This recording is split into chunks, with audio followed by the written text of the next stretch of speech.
Nama saya Alfarizi. Di sini saya akan menjelaskan sedikit tentang pembuatan use case diagram klinik.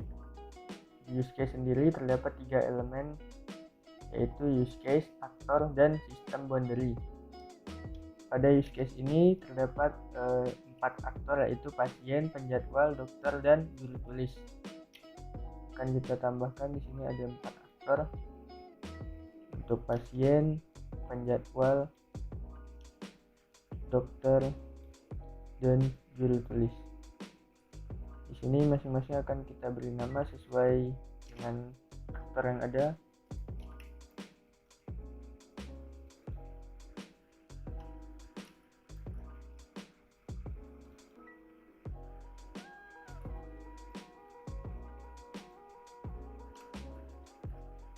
Kemudian setelah kita menentukan aktornya, kita akan membuat use case yang ada di dalam klinik ini. Itu yang pertama ada cancel appointment atau membatalkan janji. Yang kedua ada membuat janji atau make appointment. Yang ketiga ada request medication atau meminta obat. Dan yang terakhir ada use case dengan extension point, yaitu pay bill dengan extension point-nya adalah more treatment.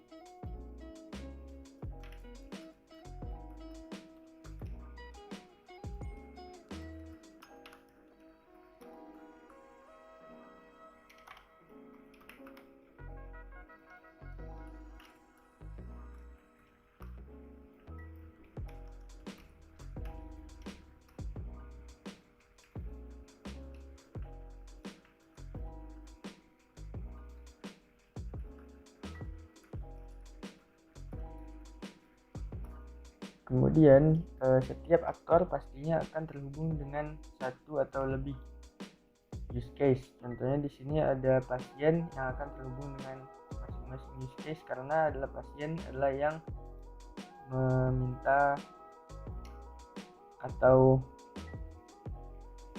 meminta layanan terhadap sistem.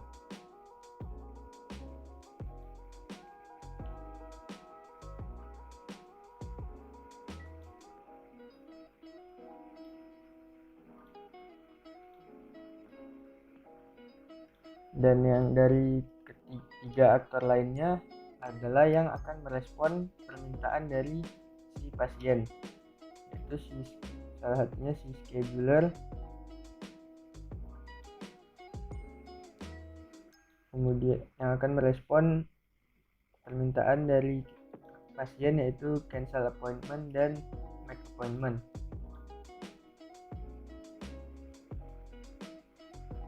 Kemudian dokter akan merespon permintaan obat dari pasien dan juru tulis akan merespon yang pembayaran dari pasien.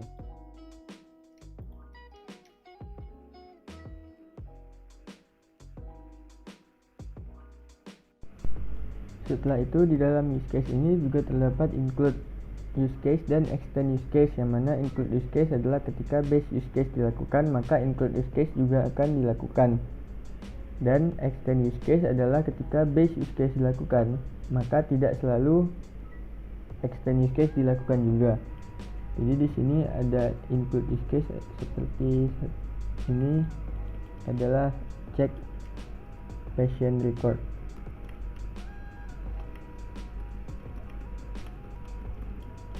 Yang mana ini adalah include use case dari make appointment dan request medication. Include use case dilambangkan dengan garis tanda panah dari base use case menuju include use case dengan garis putus-putus. Dan di sini ditulis include.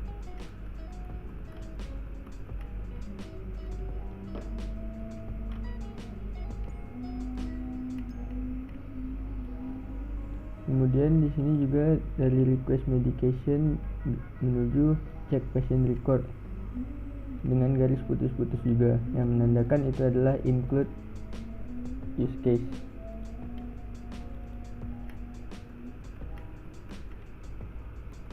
Kemudian extend use case-nya adalah di sini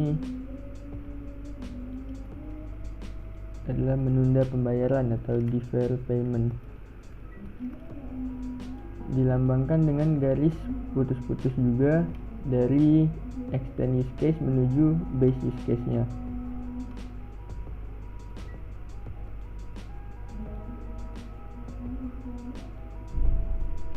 Dan yang terakhir ada yang namanya generalization. Di sini akan kita tambah satu use case untuk contoh dari generalization, yaitu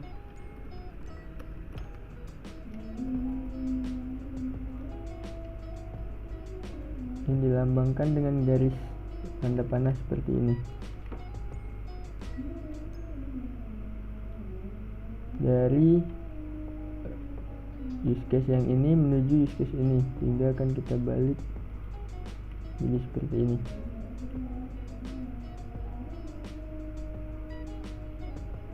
Sehingga jadilah use case diagram klinik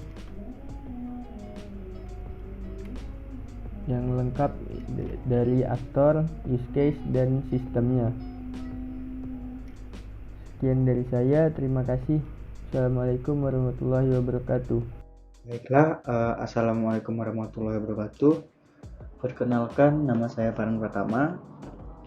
Pada kesempatan kali ini saya akan menjelaskan materi mengenai apa saja relasi-relasi yang ada pada class diagram. Kita langsung saja ke materi. Relasi dari class diagram itu ada 3 tipe di dalamnya. 3 tipe dari relasi dari class diagram itu bisa disebut sebagai is a, has a, atau others.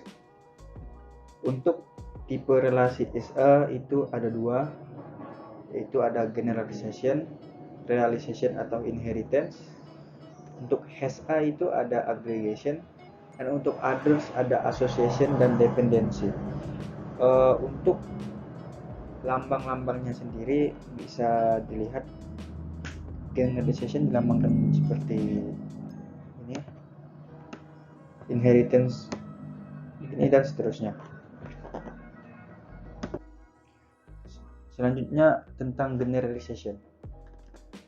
Generalization ini disebut juga sebagai suatu hubungan turunan yang mengasumsikan satu kelas itu merupakan superkelas dari kelas lain. Generalization ini memiliki tingkatan yang berpusat pada superkelas. Contohnya bisa payment adalah superkelas dari cash, check, dan kredit. Generalization ini bisa juga disebut sebagai abstract class, atau jika satu kelas hanya diperlukan sebagai template untuk kelas-kelas yang lebih spesifik, dalam sistem itu tidak akan ada objek dari kelas tersebut. Kedua, tidak memiliki instansi, dan dalam notasi namanya dituliskan huruf miring atau italic. Di sebelah kanannya bisa dilihat ada contoh dari generalization. Yang pertama ada base class di sini. Base class ini, ada base class. Di base class ini atau superclassnya bisa dilihat ada shape dari superclassnya. Kemudian dari generalisasinya atau turunan dari kelas shape ini bisa rectangle, circle, dan polygon. Dan untuk yang square bisa dilihat di sini, square juga merupakan generalization dari rectangle.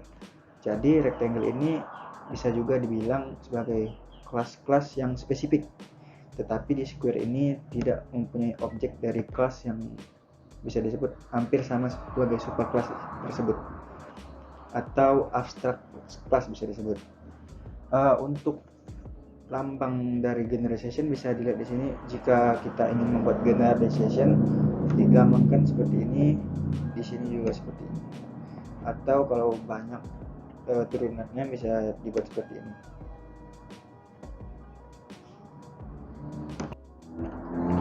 Ada inheritance, realization, inheritance. Jadi inheritance ini merupakan salah satu karakteristik dalam pemrograman berorientasi objek, di mana sebuah kelas ini mewarisi atau inherit sifat-sifat dalam Hal ini atribut dan operasi dari kelas lain yang merupakan parent dari kelas tadi. Atau sama seperti generation tadi, tetapi generation tadi hanya menurunkan dari super kelasnya, sedangkan inheritance ini mewarisi. Jadi jika ada method atau atribut dari kelas lain ini, dia akan menurunkan sifat-sifatnya. Jadi sifat-sifat dari yang diwarisi tadi itu disebut subclass. Inheritance disebut juga hierarchy is a atau sejenis atau kind of sejenis. Subclass dapat memiliki atau menggunakan sebuah atribut dan operasi tambahannya yang hanya berlaku pada tingkat hierarkinya. Karena inheritance relationship bukan merupakan relationship di antara objek yang berbeda, maka relationship ini tidak diberi nama. Begitu pula dengan penamaan Rodal multiplicity atau hanya bagian dari relationship. Untuk contohnya bisa dilihat ada class name, ada atribut, ada method, ada operasi atau ada atribut di sini. Jadi class name dari sini ada class furniture. Jadi class furniture ini merupakan superclass yang mewarisi kelas-kelas lain atau subclass, yaitu ada class chair atau furniture itu atau kelas meja, lemari, seperti itu kira-kira. Selanjutnya ada aggregation. Aggregation adalah suatu association di mana salah satu kelasnya merupakan bagian dari suatu kumpulan. Aggregation ini memiliki titik pusat yang mencakup keseluruhan bagian. Contohnya, kalau titik pusat yang mencakup keseluruhan bagian, misalnya ada departemen ini merupakan kumpulan dari company atau perusahaan, atau di berbagai perusahaan itu banyak departemen, kira-kira seperti itu.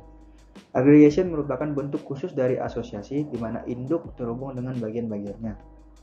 Aggregation ini merepresentasikan relasi HSA, artinya sebuah kelas ini memiliki atau terdiri dari bagian yang lebih kecil, atau terdiri dari bagian-bagian di dalamnya. Dalam UML sendiri, relasi agregasi digambarkan dengan open diamond pada sisi yang menyatakan induk. Bisa dilihat contoh di sini digambarkan dengan diamond. Jadi ada departemen dan ada company. Di mana company ini disebut sebagai titik pusat yang mencangkup seluruh bagian. Jadi berbagai macam dari company ini, kumpulan dari company ini disebut departemen. Selanjutnya ada association. Association adalah suatu hubungan antara bagian dari dua kelas. Terjadi association antara dua kelas jika salah satu bagian dari kelas mengetahui yang lainnya dalam melakukan suatu kegiatan. Dalam diagram, sebuah association adalah penghubung yang menghubungkan dua kelas. Jadi association ini atau asosiasi ini hanya bertugas untuk menggabungkan atau sebagai penghubung dari dua kelas dengan dilambangkan garis seperti ini. Relasi asosiasi ini merupakan relasi struktural yang menspesifikasikan bahwa suatu objek terhubung dengan objek lainnya. Relasi ini tidak menggambarkan aliran data sebagaimana yang terdapat pada pembuatan desain pada analisa terstruktur. Relasi asosiasi ini atau association dapat dibagi dengan menjadi dua jenis. Yang pertama ada unidirectional association dan bidirectional association. Di sini dapat kita lihat ada dua jenis dari association, yaitu unidirectional dan bidirectional. Di mana di unidirectional ini terdapat ada pilot, ada pesawat dan dilambangkan dengan tanda panah seperti ini, tanda tunjuk. Jadi diartikan di sini yaitu objek pilot ini memiliki unidirectional association dengan objek pesawat, di mana relasi unidirectional ini memungkinkan objek pilot ini untuk memanggil properti dari objek pesawat. Namun tidak berlaku sebaliknya. Objek pesawat ini tidak dapat memanggil atau mengakses properti dari objek pilot. Jadi pilot ini hanya pilot yang dapat mengakses atau memanggil properti dari objek pesawat ini, sedangkan objek pesawat ini tidak bisa sebaliknya. Selanjutnya ada bidirectional, di mana ada pilot dan ada pesawat. Sama seperti tadi, Namun di sini hanya dilambangkan dengan garis, yang artinya objek pilot dapat memanggil properti yang ada dimiliki oleh objek pesawat. Begitu juga sebaliknya, objek pesawat juga dapat memanggil objek properti yang ada di objek pilot. Jadi sama-sama dapat memanggil properti yang dimiliki oleh masing-masing objek. Kira-kira seperti itu. Untuk selanjutnya ada dependensi, yang dimana dependensi ini merupakan sebuah relasi yang menyebutkan bahwa perubahan pada suatu kelas, misal kelas event, maka akan mempengaruhi kelas lain yang menggunakannya, misal kelas window. Tetapi tidak berlaku sebaliknya, jadi hanya kelas event yang akan mempengaruhi kelas lainnya jika terjadi perubahan pada suatu kelas. Tetapi misalnya pada kelas lain yang tidak terjadi perubahan, dia tidak akan berlaku sebaliknya. Pada umumnya, relasi dependensi ini dalam konteks kelas diagram digunakan apabila suatu kelas yang menggunakan atau menginstansi kelas lain sebagai argumen dari sebuah metode. Perhatikan contoh di bawah, atau contoh di samping ini. Bila spesifikasi dari kelas channel berubah, misalnya spesifikasi dari kelas channel ini berubah, maka metode play on pada kelas film klip ini juga akan berubah. Jadi ini disebut dependensi.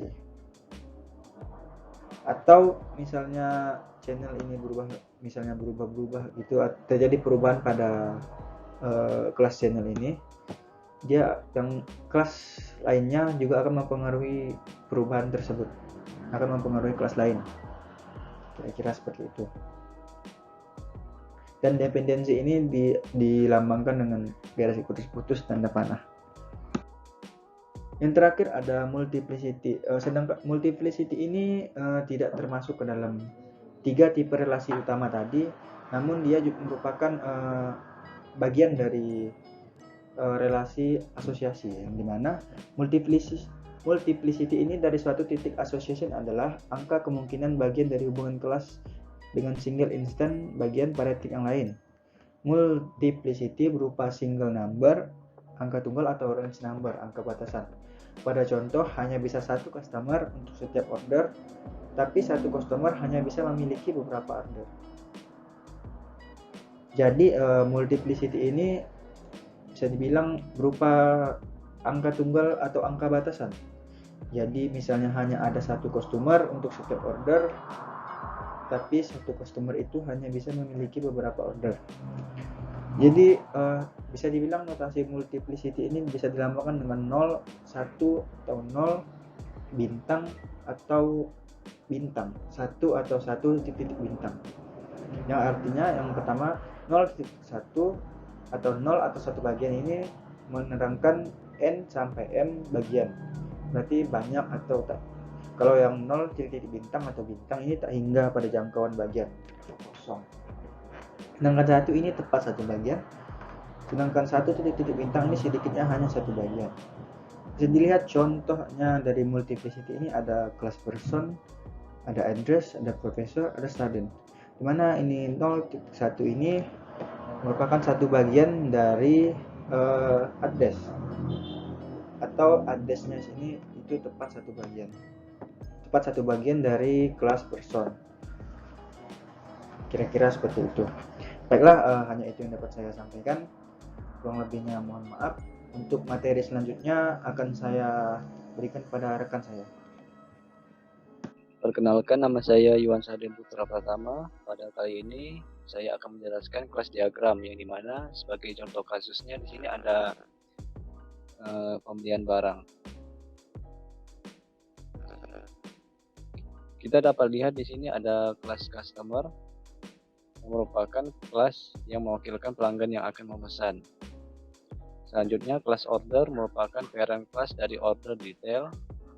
Dan selanjutnya di sini ada subclass order detail, ini merupakan turunan kelas dari order yang akan merekap data orderan. Perkenalkan, nama saya Rizan Dika. Saya akan melanjutkan materi yang telah rekan saya sampaikan. Yang pertama di sini ada kelas payment. Kelas payment sendiri merupakan kelas abstrak. Abstrak kelas payment merupakan kelas yang akan mewariskan data amount atau jumlah pembayaran kepada kelas turunannya. Sedangkan kelas turunannya di sini ada 3. Yang pertama kredit, cash, dan cek. Jadi amount atau jumlah pembayaran tadi akan diolah secara lebih spesifik di ketiga subclass ini. Bisa dibayar dengan kredit ataupun cash. Kemudian akan dilakukan pengecekan pada kelas cek untuk melakukan checkout. Kemudian di sini ada kelas item. Kelas item merupakan kelas yang akan merincikan masing-masing item yang ada di kelas order detail tadi. Dapat kita lihat di sini ada UML kelas diagram. Pertama-tama dapat kita lihat di sini ada alur tabel customer, order, dan payment. Dimana seperti yang kita lihat asosiasi, ini adalah asosiasi merupakan suatu garis atau relasi hubungan antar entiti. Ini bisa disebut sebagai entitinya. Suatu hubungan dapat melibatkan beberapa buah entiti, 2, 3, bahkan lebih. Tetapi kadangkala kita juga menemukan hubungan yang melibatkan sebuah entiti saja. Kembali ke relasi yang pertama sini, antara customer dan order dilambangkan sebagai 1 to 0 atau many, yang artinya seorang customer tidak bisa memesan atau lebih banyak. Kemudian relasi yang kedua ini antar order dan payment, yang merupakan relasi asosiasi juga. Relasi yang digunakan antara kedua ini adalah 1 to many atau 1 to 1, yang artinya satu orderan yang sudah direkap atau di grouping bisa dibayar sekaligus atau bisa dibayar satu persatu, sehingga payment yang dilakukan menjadi banyak. Itu dapat kita bilang itu adalah majemuk. Perhatikan pada di sini ada tabel order detail atau kelas order detail, relasi antara order dan order detail. Di sini ada kelas order, di sini ada kelas order detail. Di sini dilambangkan dengan garis belah ketupat, yang artinya agregasi. Garis belah ketupat kosong ya, transparan itu, berarti dia melambangkan agregasi. Agregasi sendiri adalah suatu kondisi yang dimana sebuah objek merupakan gabungan dari beberapa objek yang berbeda. Jadi satu order detail ini dapat berisi satu atau gabungan antara beberapa item yang ada di order. Selanjutnya akan dijelaskan oleh rekan saya Arisan Dika. Baik, kemudian perhatikan pada tiap pangkal ujung relasi antar entiti. Terdapat penanda seperti angka 0, 1, 1 titik bintang, dan sebagainya. Penanda angka tersebut disebut multiplicity. Multiplicity ini akan mengindikasikan berapa banyak objek dari suatu kelas terrelasi ke objek lain. Banyaknya line item yang diorder yang terrelasi ke deskripsi item bisa saja tidak ada, karena pada relasi customer ke order bisa saja 0. Maka dari itu, bisa saja order detail item tidak ditampilkan. Kembali kepada tabel payment.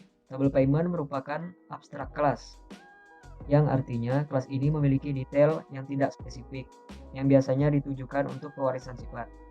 Jadi detail tersebut dapat digunakan pada subclass untuk tujuan yang lebih spesifik. Pada tabel kredit, cash, dan cek terdapat relasi inheritance yang dilambangkan dengan tanda panah segitiga kosong, yang artinya sifat atau detail dari payment tersebut diturunkan kepada subclassnya. Dapat kita perhatikan di sini, atribut amount tadi akan diwariskan ke masing-masing kelas turunan agar dapat digunakan lebih spesifik. Untuk pembayaran kredit ataupun cash, lalu dikonfirmasi oleh kelas cek untuk melakukan check out. Demikianlah materi yang dapat kelompok kami sampaikan. Kurang dan lebihnya mohon maaf.